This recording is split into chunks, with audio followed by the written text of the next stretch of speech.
Muy bien, abran su Biblia por favor al primer libro de los Reyes en el capítulo 11. Primer libro de los Reyes en el capítulo 11. Sí, estamos viendo ahorita una porción de la Escritura en donde comenzamos la semana pasada, en donde estamos viendo el descenso, la caída, la apostasía del hombre más sabio que jamás haya existido. Un hombre que fue escogido por Dios para ser el sucesor como rey de Israel después de su padre David. Un hombre que tenía todo lo necesario para poder ser un triunfador, un hombre que se le había abierto la puerta, Dios le había abierto la puerta para tener todo lo que quisiera tener. Le dijo el Señor que le pidiera lo que él quería, lo que Salomón quería que le diera. Y Salomón pidió un corazón entendido para poder gobernar sobre el pueblo que Dios lo estaba poniendo como rey. Y el Señor, al ver que lo que Él le pidió era razonable, lo que Él le pidió era de hecho loable, le prometió que aparte del corazón entendido que Él había pedido, le iba a dar riquezas, le iba a dar todo lo que necesitara, todo lo que necesitara tener, se lo iba a dar para que pudiera gobernar al pueblo sobre el cual el Señor lo estaba poniendo. Pero la semana pasada comenzamos a ver el descenso de Salomón, comenzamos a ver su caída, comenzamos a ver esa espiral hacia abajo en el cual cayó y en el cual les dije que hasta ahorita no creo, no sé, pero no creo todavía, no lo encuentro que haya podido levantarse de él. Y la causa de esa caída, la causa de esa apostasía fue la desobediencia a lo que el Señor le había mandado hacer, a no apegarse a su palabra. Sí, la persona que fue pastor aquí antes que nuestro pastor Phil tenía un dicho que decía: en donde estamos en la palabra es en donde estamos. Y creo yo que lo que estamos estudiando el domingo en la mañana con lo que estamos estudiando el martes en la noche va muy de la mano una cosa de la otra. Porque el domingo estudiamos acerca del cimiento, la roca, ¿verdad? Y de construir nuestra vida, edificar nuestra vida sobre la roca que es la palabra de Dios. Y ahora en nuestro estudio del martes estamos viendo a Salomón, un hombre que definitivamente podemos ver que no edificó su vida sobre la palabra de Dios. Aunque el Señor le dijo muy claramente, ¿verdad?, lo que tenía que hacer, aunque el Señor no le dejó ni la menor tela de duda de cuál era su mandamiento, y aunque a través de la historia del pueblo de Israel vemos que ese mandamiento se dio desde el principio y se mantuvo y se mantiene todavía, de hecho, vemos que Salomón lo desobedeció y eso lo hizo que empezara a caer. El Señor claramente les había mandado a los israelitas en la ley que ellos no debían tomar a las hijas de los pueblos de la tierra en la que iban a entrar como esposas, ¿sí? Y la razón por la que les dice que no lo hagan es porque dice: porque las hijas de ellos les harán que tus hijos dejen de seguirme para seguir y servir a dioses ajenos. Sí, eso era lo que le preocupaba al Señor, que las hijas de estos pueblos, al casarse con los hijos de los israelitas, iban a hacer que los hijos de los israelitas dejaran de seguir a Dios para servir a dioses ajenos. Y luego les dice: entonces el furor del Señor se encenderá sobre ustedes y los destruirá en un instante. Entonces el Señor muy claramente les dijo a los israelitas lo que no debían hacer en cuanto a casarse con mujeres extrañas, con mujeres extranjeras, con mujeres que los pudieran hacer caer. En el libro de Éxodo les advierte otra vez, les advierte que tengan mucho cuidado, que no hagan alianza con los habitantes de la tierra a la que van a entrar, para que no te sean, les dice, un tropiezo. De hecho, les dice a los israelitas que lo que deben hacer cuando lleguen a esa tierra es que deben derribar los altares sobre los cuales ellos adoraban a sus dioses. ¿Sí? Deberían hacer pedazos las estatuas y las imágenes que ellos adoraban. Les advirtió que de ninguna manera debían inclinarse ante ningún otro Dios, porque Él, el Señor, es un Dios celoso. Sí, es un Dios celoso. Les dice, mi nombre es Dios celoso. Y en Éxodo 34, en los versículos 15 y 16, el Señor les dice esto: por lo tanto, porque es un Dios celoso, no harás alianza con los habitantes de esa tierra. Porque ustedes podrían, escuchen y lean cómo lo dice aquí el Señor, porque ustedes podrían prostituirse al ir en pos de sus dioses, y entonces ofrecerán sacrificios a sus dioses y los invitarán a comer de sus sacrificios. Versículo 16, o casarán a sus hijas con tus hijos, y al prostituirse sus hijas por seguir a sus dioses, harán que también tus hijos se prostituyan al seguir a los dioses de ellas. Noten por favor las palabras tan gráficas y fuertes que usa el Señor para describir el acto de ir tras otros dioses para servirles a ellos en lugar de servir al Dios verdadero. ¿Sí? ¿Por qué? Para prostituirse les llama. ¿Sí? Es lo mismo que podríamos decir, Dios miraba que cuando los israelitas iban y servían a otros dioses, le estaban siendo infieles a Él. Así como el marido o la mujer le es infiel al cónyuge cuando comete adulterio. Eso es lo que ve el Señor, porque el Señor ve al pueblo de Israel como la esposa o su esposa. Y si el pueblo de Israel se iba tras otros dioses y los adoraba y les servía, era como si estuvieran cometiendo adulterio con esos dioses. ¿Sí? En el Nuevo Testamento la iglesia es considerada ¿qué? La esposa de Jesucristo. Entonces, si nosotros como creyentes neotestamentarios vamos a seguir otros dioses, vamos a adorar otros dioses, y aunque no sean estatuas o imágenes o lo que sea, pueden ser las riquezas, pueden ser la carrera, puede ser la educación, cualquier cosa que ponemos en el lugar de Dios, lo estamos haciendo nuestro Dios, de hecho, entonces estamos haciendo lo mismo que ellos estaban haciendo. Entonces usa palabras muy gráficas y fuertes aquí el Señor, porque quería que supieran ellos, y quiere que sepamos nosotros lo serio que es para el Señor este hecho de seguir otros dioses. En el Nuevo Testamento tenemos palabras igual de duras y gráficas para describir a aquellos que se hacen amigos del mundo, a pesar de que Dios nos llama a estar en el mundo, pero no ser del mundo. Usa palabras igualmente fuertes. Porque el Señor nos llama a nosotros a salir del mundo. Nos dice, están en el mundo, pero no son del mundo. Y no debemos de ser como el mundo. Y cuando nos hacemos amigos del mundo, de hecho el Señor llama a las personas que se hacen amigas del mundo, las llama adúlteras. En Santiago capítulo 4, los versículos 4 y 5, en la versión Reina Valera contemporánea, dice, hay gente adúltera. ¿No saben que la amistad con el mundo es enemistad con Dios? Todo aquel que quiera ser amigo del mundo se declara enemigo de Dios. No crean que la Escritura dice en vano, ardientemente nos desea el Espíritu que Él ha hecho habitar en nosotros.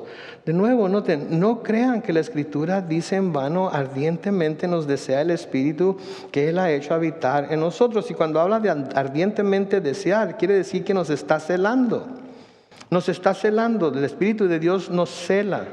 ¿Sí? Y cuando nosotros vamos detrás de otros dioses, cuando nosotros nos hacemos amigos del mundo, el Señor lo ve como que estamos siéndole infieles, porque estamos dejándolo a Él por este mundo. Ahora, Dios no se está declarando enemigo de ellos. Ellos se están declarando como enemigos de Dios. ¿Por qué? Porque la diferencia entre el mundo y Dios es tan grande que mientras más nos acercamos al mundo, más nos enajenamos de Dios, más nos apartamos de Dios. Él no se aparta de nosotros, ¿sí? Él está ahí. Cuando queramos volvernos a Él, lo único que tenemos que hacer es volvernos a Él, pedir perdón y Él nos recibe. Pero cuando nosotros nos hacemos amigos del mundo, lo que pasa es que entre más y más nos hacemos hacia el lado del mundo, más y más nos enajenamos del Señor. Enajenar, noten lo que quiere decir enajenar. Quiere decir apartarse del trato que se tenía con alguien. Apartarse del trato que se tenía con alguien por haberse entibiado la relación de amistad. Entonces, cuando nos hacemos amigos del mundo, nos empezamos a enajenar de Dios, empezamos a apartarnos del trato que teníamos con Él y nos entibiamos en nuestra relación con Él. Y el Señor no quiere gente tibia. El Señor prefiere que seamos, ¿qué? Fríos, ¿verdad? Porque la persona que es tibia puede creer que, bueno, cuando menos estoy tibio, no estoy completamente frío. No, para el Señor es la misma cosa. Y por eso nos llama a no hacernos amigos del mundo. Así como a los israelitas les mandó a que no dejaran que sus hijas y sus hijos se casaran con las hijas e hijos de los pueblos en los que iban a tomar posesión, porque él sabía que esos hijos e hijos iban a llevar a sus hijos a prostituirse, a fornicar, a adulterar con la gente de esa tierra. Entonces, recuerden, en el mundo el pecado es considerado, ¿qué? ¿Malo? No, en el mundo el pecado es considerado aceptable. En el mundo el pecado es considerado placentero. Si la conciencia del mundo se ha cauterizado y el pecado se ha convertido en algo habitual. Se ha convertido en algo habitual. Y aún como cristianos, si nos alejamos lo suficientemente de Dios y por suficiente tiempo y comenzamos a pecar, el pecado se puede convertir en un hábito en nuestras vidas. Digo, noten hasta dónde llegó Salomón. ¿Cuántas esposas tuvo? 700. ¿Cuántas concubinas? 300. ¿Creen que todo eso se hizo en un día? ¿En un mes? ¿En un año? ¿En 5 años? No, era en cuanto más se alejaba de Dios, más aceptaba del pecado, más cómodo estaba en el pecado. Y llegó al punto en el que ya tengo 100, ¿qué son 110? O ya tengo 200, ¿qué son otras 50 más? Y así sucesivamente, ¿me entienden? Y ese es el peligro de hacernos amigos del mundo, que empezamos a perder ese sentir de lo que está mal. Y la razón, y lo que pasa es que el espíritu que tenemos en nosotros, ¿sí? El espíritu que tenemos en nosotros, que es el espíritu de Dios, nos llama la atención y nos hace sentir convicción y nos hace sentir el celo que tiene. Entonces nosotros mismos, si nos hacemos amigos del mundo, nos estamos declarando enemigos de Dios al hacer habitualmente lo que va en contra de lo que Dios nos ha mandado hacer o no hacer. Y eso fue exactamente lo que le pasó a Salomón. Sí, eso fue exactamente lo que le pasó a Salomón. Porque si ustedes leen una vez más los versículos 1 y 2 del capítulo 11 de Primera de Samuel, noten lo que dice. Pero el rey Salomón, además de amar a la hija del faraón, que fue la primera mujer extranjera con la que se casó, se enamoró de muchas mujeres extranjeras. Algunas eran de Moab, otras eran de Edom, de Sidón y de los hititas. Y de todas ellas el Señor ya había advertido a los israelitas: ustedes no deben tener relaciones sexuales con estas mujeres extranjeras, ni ellas con ustedes, pues por ellas corren ustedes el riesgo de llegar a adorar a sus dioses. Sin embargo, Salomón se enamoró de muchas mujeres así. ¿Y qué hizo? Se empezó a casar con una y con otra y con otra y con otra, hasta que llegó a tener un harem de 700 esposas y 300 concubinas, o viceversa. Ya ni me acuerdo de tantas que tenía Salomón, ya ni me acuerdo. Y eso fue exactamente lo que sucedió. ¿Sí? Entonces, si el Señor nos está diciendo algo en su palabra, nos está advirtiendo algo en contra de algo en su palabra, si no queremos caer de la misma manera que Salomón, ¿qué debemos hacer?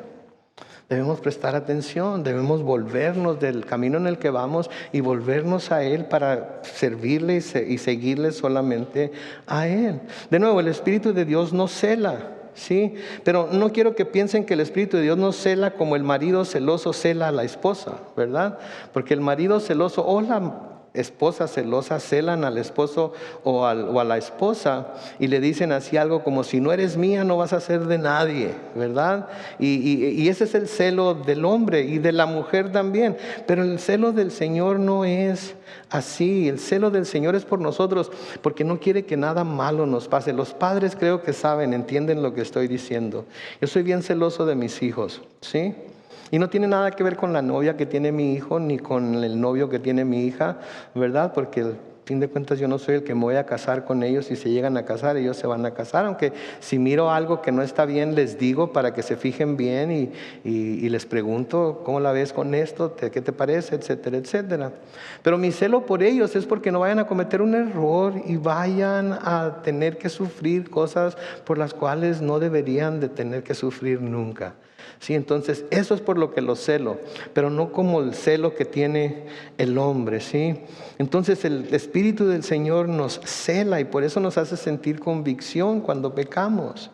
Nos hace sentir convicción.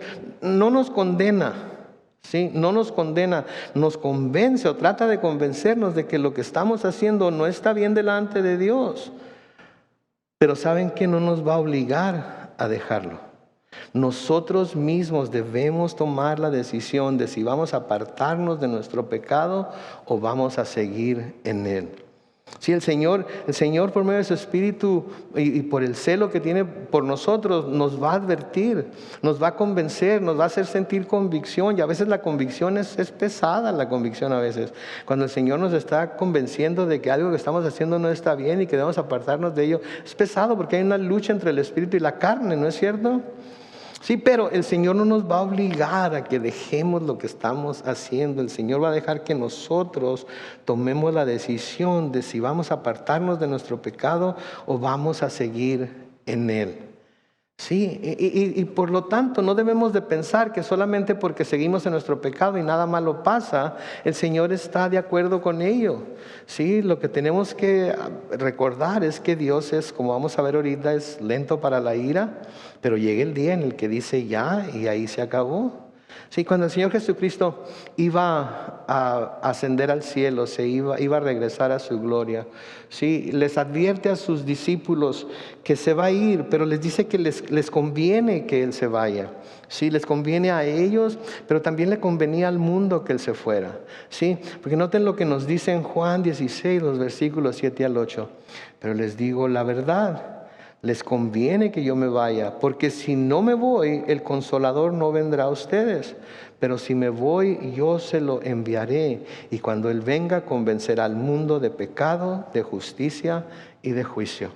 Sí, es lo que el Espíritu Santo hace, es lo que el Espíritu Santo está tratando de hacer en el mundo. Está tratando de convencer al mundo de su pecado, está tratando de convencer al mundo de la justicia que viene, está tratando de convencer al mundo de que un día el Señor va a dejar de ser ese Dios amoroso y salvador que es y se va a convertir en juez y su juicio va a ser perfecto para con aquellos que no se arrepientan de su pecado y se acerquen a Él.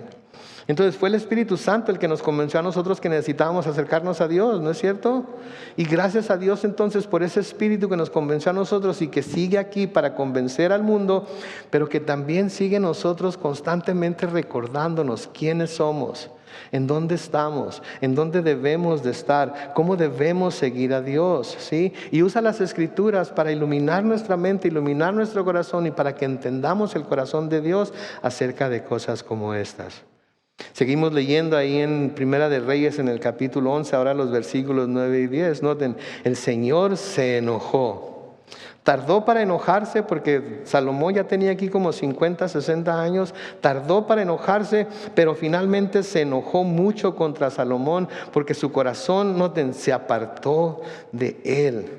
El Señor se enojó mucho contra Salomón porque su corazón se apartó de él. Y luego noten lo que sigue diciendo. A pesar de que el Señor se le había aparecido, ¿cuántas veces? 2 veces. Está hablando de la vez que se le apareció el Señor en el capítulo 3 y el versículo 5, y la vez que se le apareció el Señor en el capítulo 9 y el versículo 2. Versículo 10 dice, y le había insistido que no adorara ni sirviera a dioses ajenos, pero Salomón no le hizo caso. ¿Se dan cuenta ustedes entonces cómo el Señor insistió? El Señor le dijo en esas 2 ocasiones que se le presentó, que se le apareció, le dijo claramente lo que no debía hacer, no debía adorar ni servir a dioses ajenos, pero Salomón no le hizo caso al Señor. Y podemos echarle a Salomón y podemos juzgar a Salomón y podemos decir cosas de Salomón, pero ¿cómo somos nosotros cuando el Señor nos dice algo? Sí, lo ignoramos a pesar de que nos está constantemente diciendo a través de lo que leemos en la Biblia, a través de lo que escuchamos predicado, a través de mensajes que vemos de otros pastores, pastores que enseñan la Biblia, en nuestros propios estudios, en nuestras propias meditaciones. Quizás el Señor nos ha estado hablando no una ni dos veces, quizás 3, 4, 5 veces. Sí, ¿y qué hemos hecho nosotros? Hemos sido diferentes a Salomón y hemos hecho exactamente lo que el Señor nos pide que hagamos, o dejamos de hacer lo que el Señor nos pide que dejemos de hacer, o como Salomón simplemente lo escuchamos, simplemente lo leemos, pero no le hacemos caso. Sí, la palabra nos dice que Dios es lento para la ira, ¿no es cierto? Nos dice que Dios es lento para la ira. No es como nosotros, que a menudo nos encendemos cuando alguien no hace lo que le mandamos o hace algo que le advertimos que no hagan. ¿No es cierto? Así somos la mayoría de nosotros. Yo no sé ustedes, pero a menudo así soy. ¿Sí? Y a veces cansamos a la gente por ser así. ¿Sí? A mí no me gusta que haya platos sucios en el zinc. Y cada vez que me levanto, y se los he contado antes, cada vez que me levanto en la mañana siempre hay 1 o 2 trastes sucios en el zinc. Y fue porque a mi hijo se le antojó una sopa o un cereal o algo y comió tarde en la noche y lo dejó ahí. Yo tengo 2 opciones, ¿verdad? Y se las he dicho antes también. Tomar la esponja y el jabón, lavar esos 2 platos, secarlos y guardarlos y toda la fiesta está en paz. O puedo ponerme ¿verdad? Mi uniforme de papá indignado, subir a su cuarto y mientras está bien dormido, levantarlo de un grito, sí, decirle: ¿cuántas veces te he dicho que laves los trastes antes de...? ¿Verdad? Pero mi Dios no es así conmigo, ¿o Dios es así con ustedes? Cuando cometen algún error o cuando hacen algo que ya van varias veces que les dice que no lo hagan, o que constantemente están cayendo en el mismo pecado, tropezando con la misma piedra, etcétera, etcétera. No, no es así, Él es paciente. Sí, pero a veces nosotros nos ofendemos inmediatamente y nos encendemos. Él no es así. De hecho, noten lo que dice el salmista en el Salmo 103, en los versículos 8 al 12. El Señor es misericordioso y clemente. Es que lento para la ira, grande en misericordia. Versículo 9, no nos reprende todo el tiempo, ni tampoco para siempre nos guarda rencor. ¿Se escucharon eso? No nos reprende todo el tiempo, ni tampoco para siempre nos guarda rencor. Vamos a analizar nuestro comportamiento en esta última semana. ¿Cuántos jalones de orejas debería habernos dado Dios nada más en esta última semana? Por cosas que pensamos, por cosas que dijimos, por cosas que hicimos o dejamos de hacer. 2, 3, 4, ¿sí? ¿Nos los ha dado? Algunos de nosotros mereceríamos hasta 10, 15, 20 y no nos ha dado en ninguno todavía, ¿verdad? Pero así es Dios. Sí, y luego nos noten que dice, tampoco para siempre nos guarda rencor. Sí, o sea que no se enoja y se mantiene enojado hasta que se le baje el chivo, ¿verdad? No se me acerquen porque estoy enojado y mientras esté enojado o enojada, ¿verdad? Ni se me acerquen porque, ¿verdad? Van a pagar lo que deben. Versículo 10 dice, no nos ha tratado como merece nuestra maldad, ni nos ha castigado como merecen nuestros pecados. Versículo 11, tan alta como los cielos sobre la tierra es su misericordia con los que le honran. Tan lejos como está el oriente del occidente, alejó de nosotros nuestras rebeliones. Se fijan, lento para la ira, lento para la ira.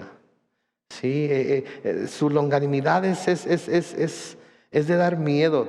El aguante de Dios en realidad nos debe de asombrar que haya aguantado hasta ahorita el año 2021 sin haber fulminado la tierra ya como 20,000 veces. Nos debe asombrar que todavía esté esperando que el hombre se vuelva a Él. En el Salmo 145, en el versículo 8, noten lo que dice: el Señor es compasivo y lleno de ternura, lento para la ira y grande en misericordia. Otra vez, lento para la ira y grande en misericordia. Ahora, la palabra clave aquí en estos dos pasajes que les acabo de leer es la palabra lento. Porque el que sea lento para la ira no quiere decir que nunca se va a enojar. ¿Okay? El que Dios sea lento para la ira no quiere decir que no va a llegar el momento en el que se va a enojar y va a comenzar la corrección en nuestra vida. Va a comenzar la disciplina en nuestra vida. Pero, como dice el Salmo 103 y en el versículo 14, Él sabe de qué estamos hechos. Él bien sabe que estamos hechos ¿de qué? De polvo. Y por eso se muestra misericordioso y paciente. Pero llega el día en el que porque es un Dios justo y recto, tiene que aplicar la disciplina que en su palabra promete que aplicará a quienes le desobedecen. ¿Sí? Tarde o temprano esa disciplina va a ser aplicada. ¿Sí? Y entonces, si no queremos la disciplina de nuestros padres terrenales, ¿qué tenemos que hacer? Obedecerlos. ¿Sí? Si nos dicen, hazte para este lado, nos hacemos para aquel lado. Si nos dicen, quédate aquí, nos quedamos aquí. Si nos dicen, hazte para allá, nos hacemos para allá. ¿Cómo podemos evitar que Dios nos discipline también a nosotros? Porque si seguimos montados de nuestro macho, va a llegar el momento en el que nos va a disciplinar. ¿Qué tenemos que hacer entonces? Lo mismo, ¿no es cierto? Y con más razón. Sí, porque la disciplina de nuestros padres terrenales no es nada comparado con la disciplina que Dios puede traer sobre nuestras vidas. Algunos de nosotros hemos sido disciplinados por Dios de una manera que si les contáramos, ustedes iban a decir, híjole, qué bárbaro. Estuvo tremendo Dios con esa disciplina que le envió, hermano. Pues sí, pero el pecado en el que estábamos lo merecía. Y Dios no es que no se tiente el corazón, pero Dios nos ama tanto que no va a permitir que nos quedemos en donde estamos, ni que sigamos hundidos en el pecado en el que nos estamos metiendo. Va a tratar de sacarnos, va a tratar de convencernos, va a tratar de corregirnos. Pero ya cuando nosotros ya nos queremos quedar ahí, así como Salomón, ahí nos vamos a quedar y no va a haber nada que se pueda hacer. Hablando de la disciplina de la cual la palabra nos habla, es en Hebreos capítulo 12, los versículos 4 al 6, dice, en la lucha que ustedes libran contra el pecado, todavía no han tenido que resistir hasta derramar su sangre. Y ya han olvidado la exhortación que como a hijos se les dirige, hijo mío, no menosprecies la disciplina del Señor, ni te desanimes cuando te reprenda, porque el Señor disciplina ¿a quién? Al que ama. Y noten lo que dice, y azota a todo el que recibe como hijo. ¿Cuántos hijos e hijas de Dios tenemos aquí? Entonces, si se porta mal, ¿qué es lo que va a tener que hacer Dios? Como decía mi papá, nos va a tener que arrimar tierrita, ¿verdad? Nos va a tener que arrimar tierrita. Y ¿saben qué? Aunque no nos guste la disciplina, cuando recibimos disciplina de parte de Dios, eso nos dice que nos ve como sus hijos. Y se siente con toda la libertad de corregirnos precisamente porque somos sus hijos.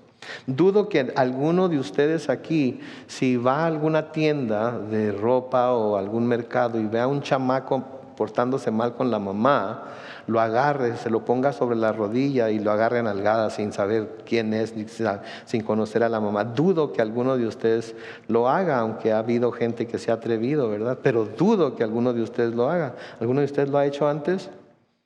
Estoy seguro que han sentido ganas de hacerlo, pero nunca lo han hecho. ¿Por qué? Porque no son sus hijos, ¿verdad? Pero si fueran sus hijos, tampoco lo harían. ¿Para qué se hacen? Los iban a dejar que anduvieran correteando y haciendo lo que ellos quisieran. No sé, no los conozco, así es que a lo mejor sí los corregirían.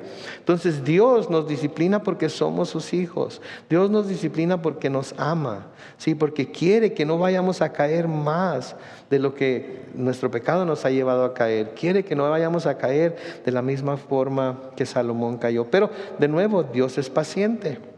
Dios es paciente y como les estaba diciendo, me asombra a mí que Dios no haya acabado con el mundo ya en el 2021, porque razones le ha dado el hombre para que acabara con todo de una vez por todas y ya no seguir soportándolo. Pero ese no es el Dios al que servimos, mis hermanos. A veces como cristianos queremos que ya el Señor venga por nosotros, ¿verdad? Y que los que se quedaron se queden y últimamente, pues, ¿para qué no hicieron caso, verdad? Pero ¿qué tal si hubiera hecho eso Dios hace 10 años cuando algunos de ustedes todavía no eran cristianos? O hace 20 años cuando algunos de ustedes todavía no habían venido a Cristo? O hace 40 años cuando muchos de nosotros quizás todavía no nos habíamos acercado al Señor. ¿Qué tal si hubiera hecho eso?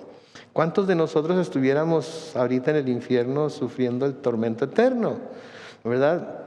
Entonces no debemos ser así porque nuestro Dios no es así. Claro que queremos que vuelva pronto, ¿no es cierto? ¿Quién quiere que el Señor vuelva pronto? Yo quiero que el Señor vuelva pronto, yo quiero que el Señor vuelva ya, yo quiero que vuelva esta misma noche, ¿sí? Pero también tengo que pensar en mis familiares y en mis amistades que todavía no lo conocen, que quizás se han apartado de Él y que Él está esperando a que se vuelvan a Él para no tener que disciplinarlos con el resto del mundo.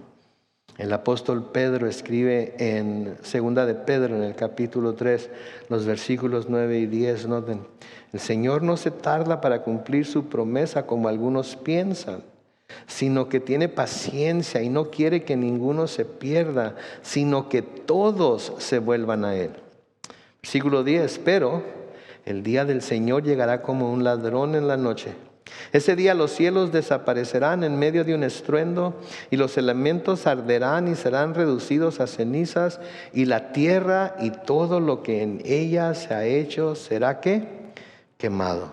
Entonces el Señor no quiere, ¿sí? El Señor no se está tardando para cumplir su promesa, no está tardándose como nosotros pensamos que es en lo que nosotros pensamos que es una tardanza. El Señor está siendo paciente porque no quiere que nadie se pierda. No quiere que nadie se pierda. No quiere que nuestros padres se pierdan, no quiere que nuestros hijos se pierdan, no quiere que nuestros familiares se pierdan, quiere que se vuelvan a Él. Y nosotros somos los vehículos por medio de los cuales el mensaje del Evangelio debe estar constantemente llegando a ellos para que decidan si se van a acercar a Dios o no. Pero no debemos de tentar a Dios y pensar que Dios es un viejito bonachón y nunca va a hacer lo que prometió que iba a hacer. No va a acabar con la tierra, no la va a quemar. No va a mandar a los que no crean en Jesucristo al infierno. Sería injusto porque hay mucha gente buena que no es cristiana, que no cree en Jesucristo, que de todas maneras se va a ir al cielo. Mis hermanos, no nos engañemos y no engañemos a la gente.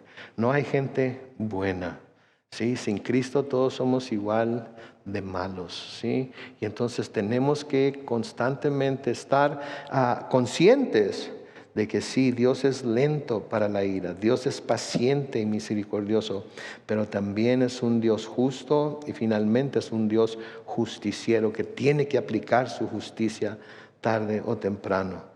¿Sí? No va a soportar más de lo que Él ya ha determinado que va a soportar. Versículo 11 de Primera de Reyes 11 sigue diciendo: entonces el Señor le dijo a Salomón, como te has portado tan mal y no has cumplido con tu pacto conmigo, ni has obedecido los estatutos que te di, voy a dividir tu reino para entregárselo a uno de tus servidores. Vamos a ver más adelante que este servidor del cual está hablando se trata de Jeroboam, el hijo de Nabat, pero lo vamos a dejar para otro tiempo. Versículo 12: pero por amor a tu padre David no lo haré mientras vivas, esto lo haré cuando tu hijo llegue a ser rey.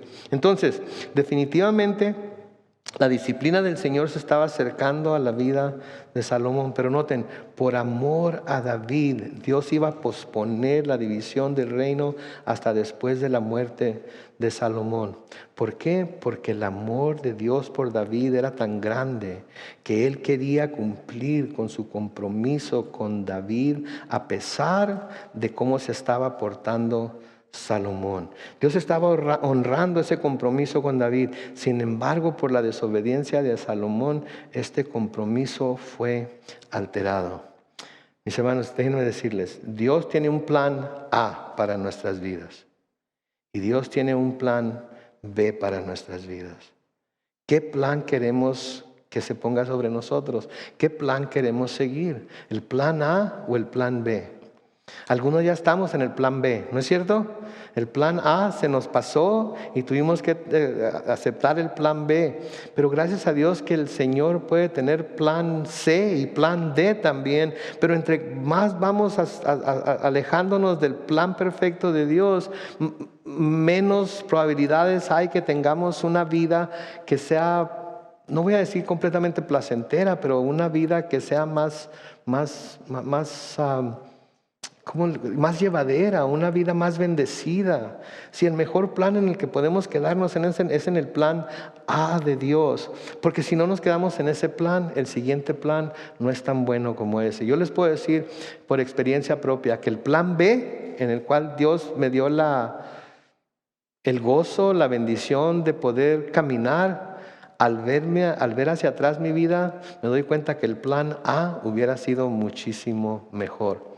Pero decidí despreciar el plan A, así como Salomón lo hizo, y tuvo que hacer el plan B. Y eso es lo que está haciendo aquí. Versículo 13 sigue diciendo: pero no desharé totalmente el reino, sino que por amor a tu padre David y a la ciudad de Jerusalén que yo elegí, a tu hijo le daré una tribu. Le va a dar la tribu de Judá a uno de los hijos de Salomón, para que la tribu de Judá y la ciudad de Jerusalén queden en poder de la casa de David, que fue lo que el Señor le había prometido a David que iba a suceder. Les dije el domingo que el Señor siempre nos pone dos caminos, ¿verdad? Siempre nos da a escoger. Y eso es precisamente lo que el Señor hizo con el pueblo de Israel. Sí, en Deuteronomio capítulo 11, los versículos 26 al 28 dice: dense cuenta de que hoy pongo ante ustedes la bendición y la maldición. La bendición si ustedes atienden a los mandamientos que yo, el Señor su Dios, hoy les mando cumplir. Deuteronomio 11, 28 dice: la maldición si no atienden a los mandamientos que yo, el Señor su Dios, hoy les mando cumplir, y se apartan del camino para ir tras dioses ajenos que nunca antes conocieron. Les dijo muy claramente: les pongo la bendición y la maldición. Esto es lo que va a pasar si obedecen. Esto es lo que va a pasar si desobedecen. Escojan, escojan. En Deuteronomio 30, los versículos 15 y 16 les dice: fíjate bien, hoy he puesto delante de ti la vida y el bien, la muerte y el mal. Lo que yo te mando hoy es que ames al Señor tu Dios, que vayas por sus caminos y que cumplas sus mandamientos, sus estatutos y sus decretos, para que vivas y seas multiplicado, y para que el Señor tu Dios te bendiga en la tierra de la cual vas a tomar posesión. He puesto delante de ti la vida y el bien, la muerte y el mal, bendición y maldición. ¿Sí? Y por último, en Deuteronomio capítulo 30, en los versículos 19 y 20 les dice: hoy pongo a los cielos y a la tierra por testigos contra ustedes, de que he puesto ante ustedes ¿qué? La vida y la muerte, la bendición y la maldición. Escoge pues la vida para que tú y tu descendencia vivan, y para que ames al Señor tu Dios y atiendas a su voz y lo sigas, pues Él es para ti vida y prolongación de días. Así habitarás la tierra que el Señor juró a tus padres, Abraham, Isaac y Jacob, que les daría a ustedes. Les ha puesto la vida y la muerte, camino de bendición y el camino de maldición. Ahora, ¿qué pasaje de las Escrituras podríamos nosotros tomar del Nuevo Testamento que pudieran parecerse, poner delante de nosotros el camino que vamos a tomar? ¿Se acuerdan? Lo acabamos de estudiar en Mateo, ¿se acuerdan? La puerta estrecha y la puerta ancha. ¿Y qué otro? Lo acabamos de estudiar el domingo en la tarde. Este domingo pasado en la tarde. ¿Qué se nos dice? La roca, edificar nuestra casa sobre la roca o edificar nuestra casa sobre la arena. Lo que quiere decir que la misma decisión que tuvieron que tomar en el Antiguo Testamento es las mismas decisiones que nosotros tenemos que tomar ahora en el Nuevo Testamento también. El Señor nos pone dos opciones. ¿Cuál vamos a escoger? ¿Hacia cuál nos vamos a hacer? ¿sí? Él no nos va a obligar a que entremos por la puerta estrecha, ¿sí? No nos va a impedir que entremos por la puerta ancha tampoco.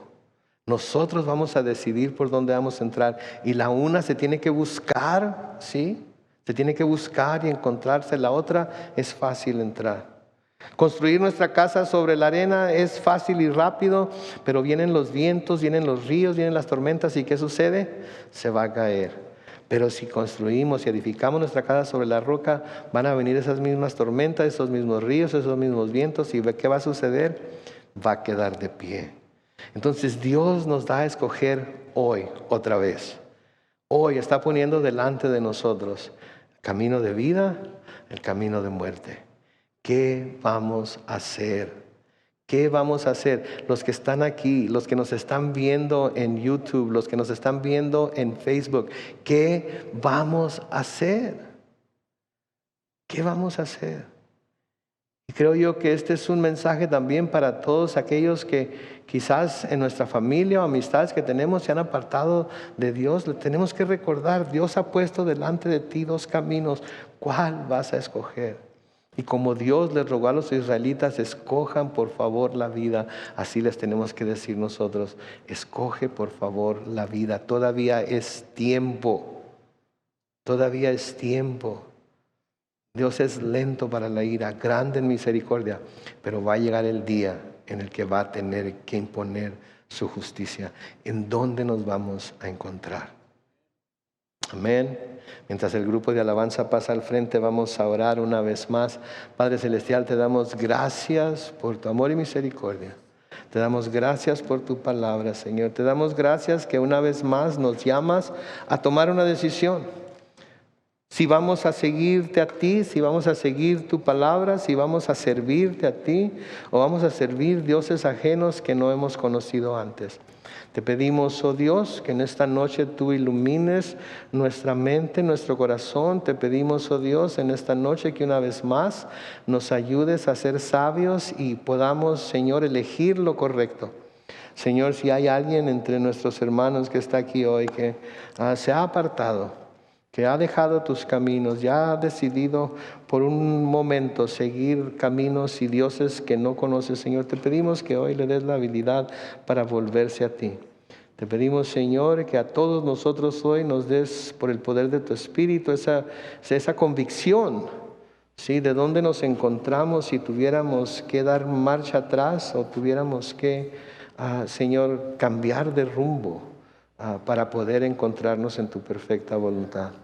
Te damos, Señor, la honra, la gloria. Te damos, Señor, toda la alabanza que merece tu nombre. Y buscamos acercarnos más a ti para que nos llenes de tu Espíritu una vez más y nos ayudes a vivir en tu perfecta voluntad. Y lo hacemos en el nombre glorioso de Cristo Jesús. Y todos decimos, amén.